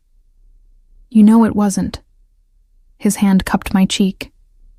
Last night was me being selfish, wanting you too much to maintain professional distance. But Renata, if it's too much, if you need space, I don't want space. The admission surprised me with its certainty. I want to understand what I've gotten into. All of it. Not just the business with Ricci, but your world. The empire you've built. How it really works. Lorenzo was quiet for a long moment. Most people don't want to know. They prefer deniability. I'm not most people. No, you're not. He sat up, the sheet pooling at his waist. Okay, you want the truth? I'll give it to you. But once you know, you can't unknow it. Your illusions about noble criminals working for justice, those might not survive. I'm not naive enough to have illusions. We'll see. He stood, unself-conscious in his nudity, and walked to the window. Milan sprawled below us, the city waking to Sunday morning routines. My grandfather came to Milan from Sicily in 1952. He had nothing, no education, no connections, just willingness to work and an understanding of how power really operates. He started in construction, greasing palms to get contracts, ensuring projects finished on time by discouraging union disputes. I listened, pulling on a robe as Lorenzo spoke. By the time my father inherited, the family controlled most of the city's construction. But my father wanted more: political influence, financial reach beyond Italy. So he diversified. Real estate development, private security firms, consultation services, all legitimate, all profitable. But the foundation was still the same. We controlled resources others needed, and we extracted payment for that control. Protection money, I said quietly. Sometimes. More often favors. A judge who owed us would rule favorably on permit disputes. A politician we'd supported would ensure zoning changes went through. A banker we'd helped would approve loans for our associates. He turned to face me. It's not violence, Renata. It's influence. The same game every powerful family plays, just more efficiently. And when influence doesn't work, then we escalate, but carefully. The goal is always to avoid bloodshed. It's messy, unpredictable, and draws attention. We prefer financial pressure, reputational damage, strategic obstacles that make cooperation more appealing than resistance. I thought about the warehouse, the cash transactions, the careful orchestration of Lorenzo's world. And Ricci? How does he operate differently? Lorenzo's expression darkened. Ricci is new money, no patience for the slow game. He uses violence as a first tool, not a last resort. Intimidation, threats against families, strategic brutality that terrorizes people into compliance. It's effective short-term, but it creates enemies. Like you, like me. He moved to sit beside me on the bed.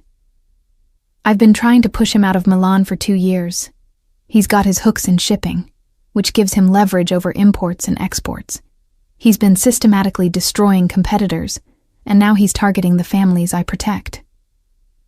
Why does he want me? I'm just a lawyer. Because you're connected to me, and because you have access to legal mechanisms he can't easily control. If he can discredit you, he discredits any evidence you might uncover against Marcus.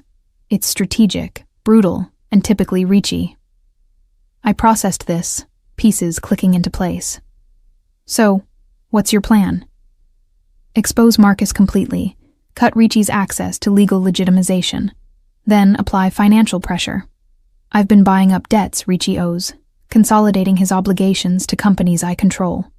When the moment's right, I call those debts simultaneously. He'll be forced to liquidate assets, which weakens his position. That's elegant, I admitted. No violence, just economics. That's always been my preference. Violence is expensive and imprecise. His hand found mine, fingers intertwining. But Renata, you need to understand. If he threatens you directly, if he moves against you physically, I will respond with force. That's non-negotiable. The absolute certainty in his voice sent a shiver through me. I don't want people hurt because of me. Then we make sure it doesn't come to that. He kissed my knuckles. which means you stay here, stay safe, and let me handle the external pressures. Can you do that?" It felt like surrender. But looking at Lorenzo's face, seeing the genuine concern beneath the calculated strategy, I found myself nodding. For now. But Lorenzo, I want to be involved in planning, in strategy. Not just protected, but participating. Pride flickered in his expression. Done. In fact, I could use your legal perspective on something. He stood, pulling on his discarded clothes. Get dressed. I'll make coffee, and we'll go through some files I've been compiling. 20 minutes later, showered and caffeinated, I sat at the kitchen island while Lorenzo spread documents across the marble surface. They were Marcus Hoffman's financials, bank statements, property records, transaction histories spanning 5 years. "I need you to identify which transactions might be flaggable," Lorenzo explained. "Things that would seem suspicious to someone with legal training but not obviously criminal to a casual observer." I scanned the papers, my lawyer's eye catching irregularities immediately. "Here, 3 cash deposits just under the reporting threshold. Classic structuring to avoid attention. Can you prove it?" If I had access to his other accounts, could establish a pattern. I pulled out my phone. "Actually, I might know someone who can help. My law school roommate works in financial compliance at BNP Paribas. She owes me a favor." Lorenzo's eyebrows rose. "You're willing to use personal connections?" "You're not the only one with resources." I started composing a carefully worded message to Rachel. "If we're doing this, we do it thoroughly." For the next 3 hours, we worked in focused synchronization. Lorenzo provided context for transactions. I identified legal vulnerabilities. He made calls in rapid Italian. I drafted documentation of irregularities. The partnership felt natural, balanced, our skills complementing each other's. By early afternoon, we had a comprehensive file on Marcus's dealings with Ricci. Enough evidence to trigger a bar association investigation and probably criminal charges. "This is good work," Lorenzo said, reviewing my summary. "Better than good. With this, Alice can remove Marcus from the firm, file charges, and protect the firm's reputation." "When do we deliver it?" "Tomorrow. I'll arrange a meeting with Alice. Private, secure location. You present the evidence. I provide context about Ricci's operations." He looked at me seriously. "This makes you untouchable, Renata. Alice will be grateful, protective. Your career accelerates instead of ending." I should have felt triumphant. Instead, I felt the weight of what we'd done, using my legal training to help dismantle someone's life, even if that someone was corrupt. The gray area Lorenzo had mentioned wasn't theoretical anymore. "You're having second thoughts," Lorenzo observed. "Not second thoughts, just awareness of consequences. Marcus will lose everything. His career, probably his freedom. He chose this. He aligned with Ricci, betrayed his firm, facilitated fraud that hurt innocent people." Lorenzo's voice was firm. "You're not destroying him, Renata. You're stopping him from destroying others." He was right. I knew he was right. But the discomfort remained, a reminder that this world Lorenzo inhabited didn't allow for simple morality. My phone buzzed. Rachel, responding to my earlier message. "Found something interesting in those account numbers you sent. Can we talk? Private call?" I glanced at Lorenzo, who nodded. I stepped into the bedroom for privacy, closing the door before calling Rachel. "Ren, what are you into?" Rachel's voice was tight with concern. "Those accounts you sent me, they're flagged in our system.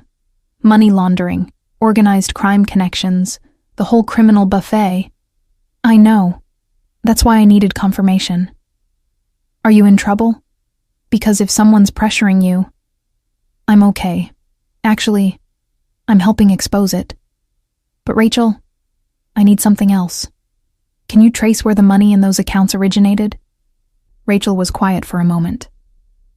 That's asking me to break about 6 regulations.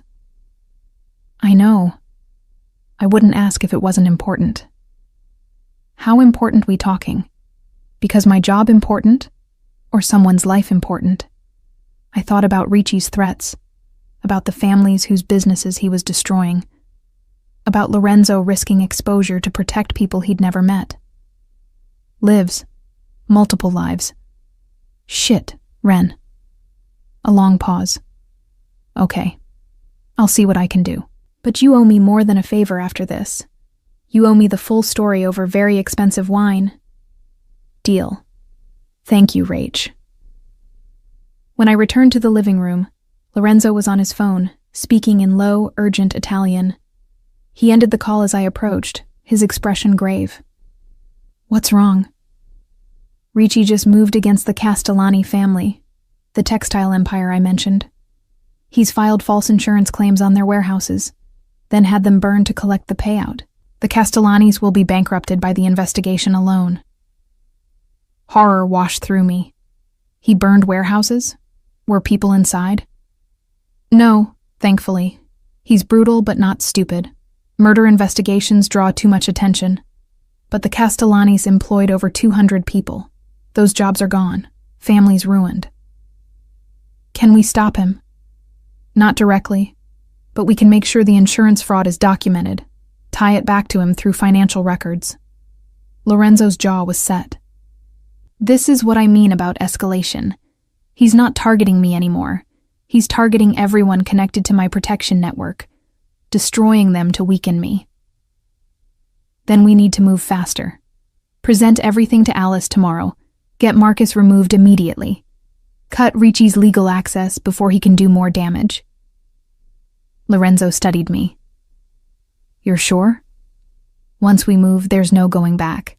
Ricci will know you're the source of his exposure. I'm sure. And I was. Whatever doubts I'd had about participating in Lorenzo's world had evaporated when faced with Ricci's callousness. But Lorenzo? After this, after we stop him, I need you to promise me something. What?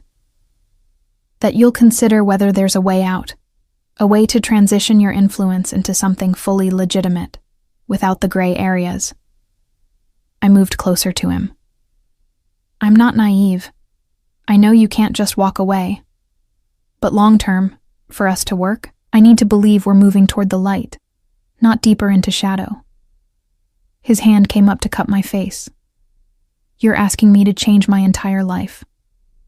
I'm asking you to evolve it. Keep the protection, keep the influence, but find ways to make it legal. Real security consulting, legitimate real estate, political advocacy instead of backroom deals. That would take years, maybe decades. I know. But if you can promise me you'll try, if you can show me we're heading in that direction. I took a breath. Then I can see a future for us. A real one. Lorenzo was quiet for so long, I feared I'd pushed too far. Then he kissed me, deep and claiming, before pulling back to look into my eyes. I'll try. Not just because you're asking, but because you make me want to be someone worthy of you. His smile was crooked, vulnerable. Though I make no promises about speed, turning an empire is like turning a ship, slow and complicated. I can work with slow and complicated. I smiled back. I'm a lawyer. Complicated is my specialty. We spent the rest of the day preparing for tomorrow's meeting with Alice, refining our presentation, anticipating objections. Felix brought dinner, another elaborate meal I hadn't requested but appreciated. Lorenzo stayed late, ostensibly to work, but I suspected the real reason was simpler. Neither of us wanted to be apart. When he finally left at midnight, my apartment felt too large, too empty. I stood at the windows, watching the city lights, and wondered how in 2 weeks my entire life had transformed. Tomorrow would bring exposure, confrontation, consequences. But tonight, I felt something unexpected. Hope. Hope that Lorenzo and I might actually build something real. Hope that stopping Ricci could make a genuine difference. Hope that the gray areas I'd been navigating might eventually fade to clearer moral territory. My phone glowed with a final message from Lorenzo. "Sleep well, Bella. Tomorrow we change everything. L." I smiled, typing back. "Together. R." Because that was the truth I'd discovered in these chaotic weeks. Alone, I was vulnerable. But with Lorenzo, I was formidable. And Ricci was about to discover exactly how dangerous we could be when we worked as one. The meeting with Alice was set for 9 a.m. at a private dining room in Hotel Principe di Savoia. Neutral ground, secure, with enough elegance to underscore the seriousness of what we were discussing. I dressed carefully in a tailored navy suit, my armor against the professional judgment I'd face. Lorenzo picked me up at 8, his expression tense but determined. "Ready?" he asked as I slid into his car. "As ready as I'll ever be." I clutched my briefcase, which contained copies of all the evidence we'd compiled. "What's our approach?" "You present the legal findings. I provide context about Ricci's operations. Alice asks questions. We answer honestly." He glanced at me. "She's going to be shocked, probably angry that this was happening under her nose, but she'll protect the firm above all else. Even if it means sacrificing Marcus, especially then. He's a liability now." The hotel was elegant, old-world European luxury that spoke of Milan's history and refinement. Alice was already waiting in the private dining room when we arrived, her silver hair perfectly coiffed, her expression neutral but watchful. "Lorenzo, Renata." She stood, shaking our hands formally. I'll admit, when Lorenzo called to request this meeting, I was intrigued and concerned. "Thank you for making time," I said, settling into the chair Lorenzo pulled out for me. "Let's dispense with pleasantries," Alice replied. "What's this about?" I opened my briefcase, withdrawing the file we'd prepared. Over the past 3 weeks, I've identified several cases assigned to me that contain legal irregularities. Backdated documents, suspicious property transfers, corporate structures designed to obscure ownership. Initially, I thought they were simple errors, but the pattern was too consistent. Alice's eyes sharpened. "Show me." For the next 30 minutes, I walked her through each case, the Marchettis, the Bellinis, 3 others I'd discovered. Alice's expression grew progressively darker as I explained the fraud, the systematic theft disguised as legitimate business. "These all came through Marcus's client list," she said finally, her voice cold. "You're telling me one of my founding partners has been facilitating fraud." "Not just facilitating," Lorenzo interjected. "Profiting from it. Marcus has been working with Nelson Ricci, providing legal legitimization for property seizures and corporate takeovers. In exchange, Ricci has been paying him substantial sums, enough to purchase a Tuscan villa with cash 3 months ago." Alice's face went rigid. "You investigated Marcus?" "I investigate everyone who might threaten my interests," Lorenzo said calmly. "And when Ricci started targeting the families I protect, Marcus's connection became relevant. This is extraordinary." Alice stood, pacing to the window. "If this is true, the reputational damage to the firm can be contained," I interrupted, "if we move quickly. Remove Marcus immediately, cooperate fully with authorities, present ourselves as the victims of his deception. The firm comes out looking vigilant, not complicit." Alice turned to study me. "And what's your role in this, Renata? Why are you presenting this with Lorenzo rather than bringing it to me privately?" I'd prepared for this question. "Because Ricci has already moved against me. He filed complaints with the Bar Association, trying to preemptively discredit me before I could expose Marcus. Lorenzo's been providing protection and legal counsel." "Protection." Alice's gaze moved between us, assessing.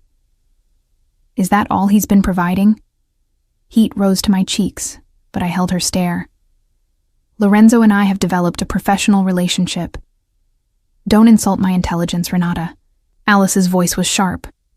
"I've been practicing law for 30 years. I recognize personal involvement when I see it. The question is whether that involvement compromises your professional judgment. It doesn't, Lorenzo said firmly. Renata's findings are solid. Every irregularity she's identified is real, documented, legally actionable. Her relationship with me doesn't change the evidence.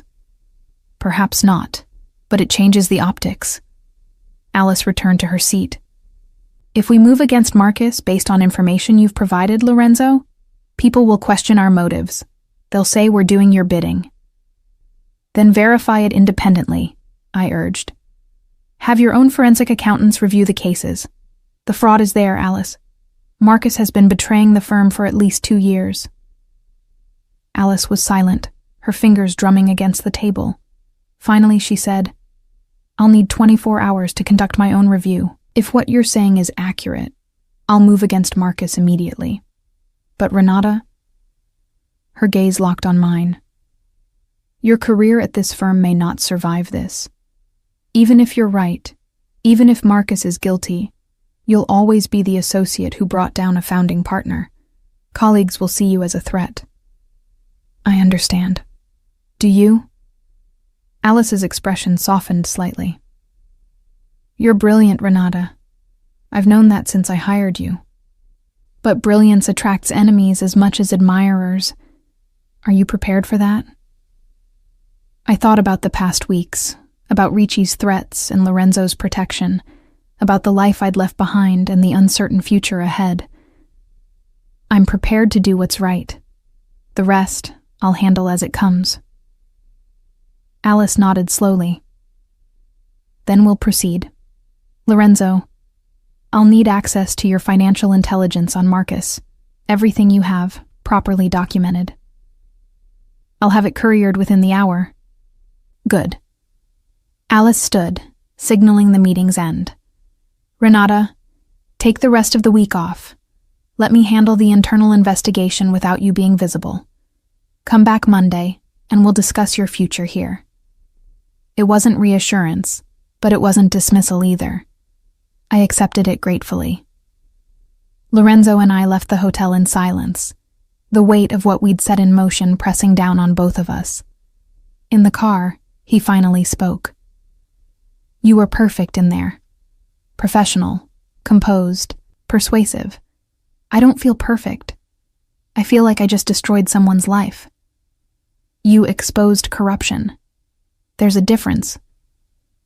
His hand found mine. And you protected innocent people, the Marchettis, the Bellinis, others who would have been victimized. That matters, Renata. I wanted to believe him, but the discomfort remained, a reminder that righteous actions could still feel morally complicated. My phone buzzed. Rachel. Got that trace you wanted. Money originated from offshore accounts linked to shipping operations. Definitely organized crime. Sending details to your secure email. Rachel came through, I told Lorenzo, reading the message. We'll have evidence linking Ricci's payments to Marcus directly. Excellent. That closes the loop. He pulled the car over suddenly, putting it in park despite us being blocks from my apartment. What's wrong? Nothing's wrong. He turned to face me fully. I need to say something before we're in deeper. Before things get more complicated. My heart rate accelerated. Okay. These past weeks with you have been unexpected. I approached you as a strategic asset initially. Someone useful, skilled, worth cultivating. But somewhere along the way, it stopped being strategy. His hand came up to cup my face. You challenge me, Renata. You make me question the methods I've always accepted. The gray areas I've navigated without conscience. You make me want to be better. Lorenzo. Let me finish. His thumb traced my cheekbone. I know this is fast. I know the circumstances are bizarre. But I need you to know that what I feel for you is real. Not possession, not strategic alliance. Real affection, real respect, maybe even... He paused, seeming to search for words. Maybe even love. I don't know. I've never felt anything like this before. Tears pricked my eyes. I feel it too, and it terrifies me. Why? Because I don't know how to be with someone like you. I don't know how to navigate your world without compromising everything I believe in. I'm afraid I'll wake up one day and realize I've become someone I don't recognize. Lorenzo pulled me closer, his forehead resting against mine. Then we make sure that doesn't happen. We establish boundaries, maintain your integrity, build something that honors both our needs. It won't be easy, but Renata... His voice broke slightly. I think you're worth the effort. I kissed him then, pouring everything I couldn't articulate into the contact. Relief, fear, affection, hope. All of it transmitted through lips and breath and the desperate press of bodies in a car parked on a Milan side street. When we finally separated, both breathing hard, Lorenzo smiled. We should go. I have calls to make, evidence to prepare for Alice. And I have nervous energy to burn off somehow. His smile turned wicked. I can think of a few ways to help with that. Heat flooded through me. Drive faster. The rest of the day passed in a blur. Lorenzo making strategic calls while I researched legal precedents, both of us working from my apartment in focused synchronization, interrupted by moments of stolen intimacy. By evening, we'd prepared a comprehensive package for Alice that left no doubt about Marcus's guilt. She'll move against him tomorrow, Lorenzo predicted, reviewing our work. Marcus will be suspended. Investigation initiated. By week's end, he'll be formally expelled from the firm and facing criminal charges. And Ricci? Without legal legitimization, his operations become much more vulnerable. I've already started calling in his debts. By next month, he'll be financially crippled. Lorenzo set down the papers, his expression satisfied. We did it, Renata. We protected the families, exposed the corruption, and you secured your position at the firm. I should have felt triumphant. Instead, I felt exhausted. Why doesn't it feel like winning? Because you have a conscience. You understand that even justified actions have costs. He pulled me onto the couch beside him. That's what makes you different from men like Ricci. You feel the weight of your choices. Do you? Sometimes, more now than before. His arm circled my shoulders. You've infected me with morality, Bella. It's deeply inconvenient. I laughed despite everything. Sorry, not sorry. We sat in comfortable silence, watching the city lights flicker to life as dusk settled over Milan. My phone chimed with an email notification. Alice confirming she'd received our evidence package and would act immediately. It's really happening, I murmured. It is. And Renata? Lorenzo turned to look at me. Whatever comes next, whatever complications arise, I want you to know something. You're not alone in this. You have me, my resources, my protection, always. The absoluteness of his promise should have felt overwhelming. Instead, it felt like coming home. My phone rang, an unknown number. I answered cautiously. Hello? Signorina Ferreira. The voice was unfamiliar, male, with a thick Italian accent. My name is Nelson Ricci. I believe we should meet. Ice flooded my veins. Lorenzo tensed beside me, having heard the name. I have nothing to say to you, I managed. Oh, but I have much to say to you. About your involvement with Colombo, about the evidence you've been compiling against Marcus, about the precarious position you've placed yourself in. His voice was smooth, almost friendly. I'm a reasonable man, Signorina. I believe we can reach an understanding that benefits us both. I'm not interested in understanding with you, not even to protect those you care about. Your friend Emily from the firm, your college roommate Rachel, your elderly parents in the countryside. So many people could be affected by your choices. Rage and fear warred in my chest. If you threaten them, I'm not threatening, I'm observing. Consequences have a way of rippling outward, affecting the innocent. A pause. Meet with me. Tomorrow, noon, the Giardini Pubblici. Come alone and we'll discuss how to resolve this situation peacefully. She won't be meeting you, Lorenzo said, taking the phone from me. And Ricci, if you go near anyone she cares about, you'll discover exactly how much I'm willing to sacrifice to protect what's mine. He ended the call, his expression murderous. He threatened my parents, I whispered, trembling. Emily, Rachel, people who have nothing to do with this. He's desperate, cornered. This is exactly what I feared. Lorenzo pulled me against his chest, his arms tight around me. We accelerate the timeline. I'll have people protecting everyone you care about by tonight. No one touches them, Renata. I promise. This is my fault. I should have stayed out of it. No. His voice was fierce. You did the right thing. Ricci is the villain here, not you, not us. But guilt still gnawed at me. My choices had put innocent people at risk. I should meet him, I said. Find out what he wants. Absolutely not. Lorenzo's grip tightened. He'll either try to intimidate you or worse. I won't risk it. Then what do we do? We end this. Tonight. He pulled out his phone, making a call in rapid Italian. When he finished, he looked at me gravely. I'm calling in every favor, activating every resource. By morning, Ricci's financial empire will collapse. He'll be too busy fighting for survival to threaten anyone. That's not legal solutions first, I pointed out. Legal solutions take time we don't have. He threatened your family, Renata. That changes everything. I wanted to argue, to insist on doing things the right way. But fear for my parents, for Emily and Rachel, overrode principle. Do what you have to do, I whispered. Just keep them safe. Lorenzo kissed my forehead. I will. I promise. The next 12 hours were the longest of my life. Lorenzo left at midnight to coordinate his response to Ricci, leaving Felix and 2 other guards stationed outside my apartment. I tried to sleep but couldn't, checking my phone obsessively for updates from Emily, Rachel, my parents.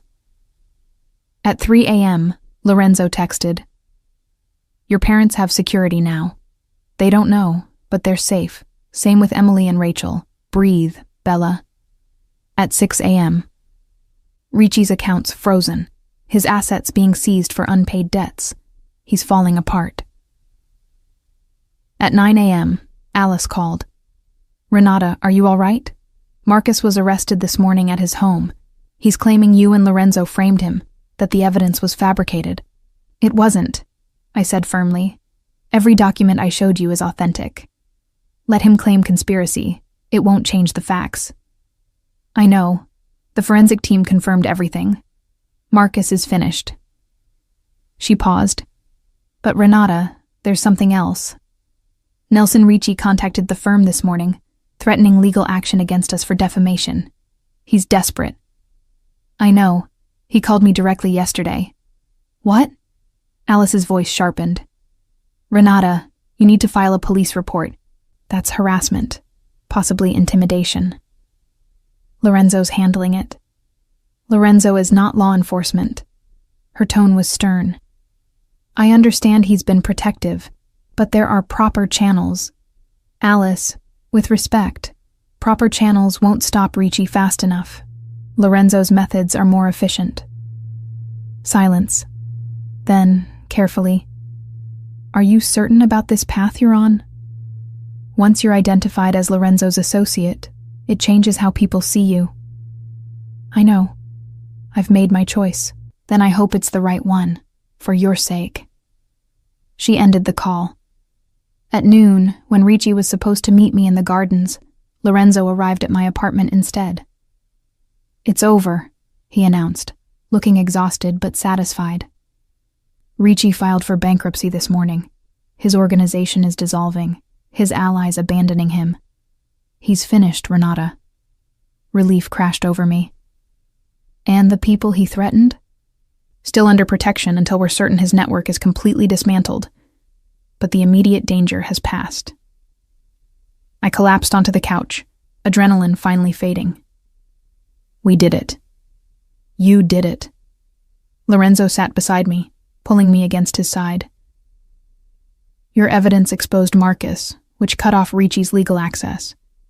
Everything else followed from that.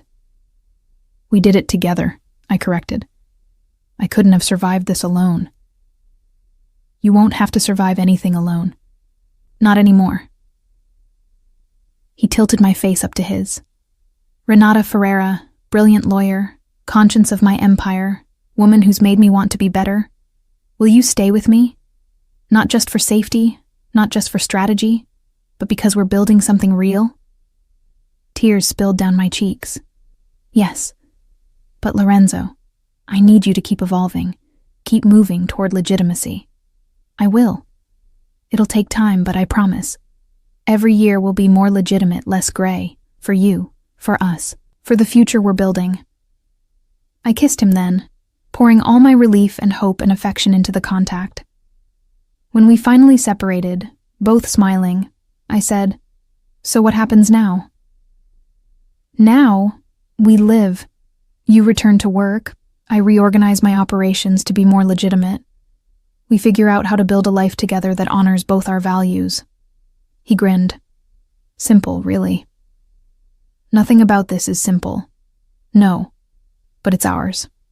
And that's enough. 3 weeks later, I stood in Alice's office accepting a promotion to senior associate. Marcus was in prison awaiting trial. Ricci had fled Italy entirely, his empire in ruins. The families Lorenzo protected were safe, thriving even. And I was in love with a former mob boss who was slowly, carefully transforming his empire into something we could both be proud of. Not a fairy tale, not a simple happy ending, but a beginning. Complicated, imperfect, ours. Lorenzo was waiting outside the firm when I finished work, leaning against his car with flowers in hand. When he saw me, his face transformed with that smile that still made my pulse race. Ready to go home, Bella? Home. Our apartment in Porta Nuova, the space we'd gradually filled with both our belongings until it felt truly ours. Ready, I agreed, taking his hand. As we drove through Milan's evening traffic, I thought about the woman I'd been just months ago. Alone, struggling, invisible. And the woman I was now. Protected, valued, building something extraordinary with someone extraordinary. The elevator had been the beginning. But this partnership, this love, this life, was the destination I'd never known I was searching for. And I'd arrived exactly where I belonged.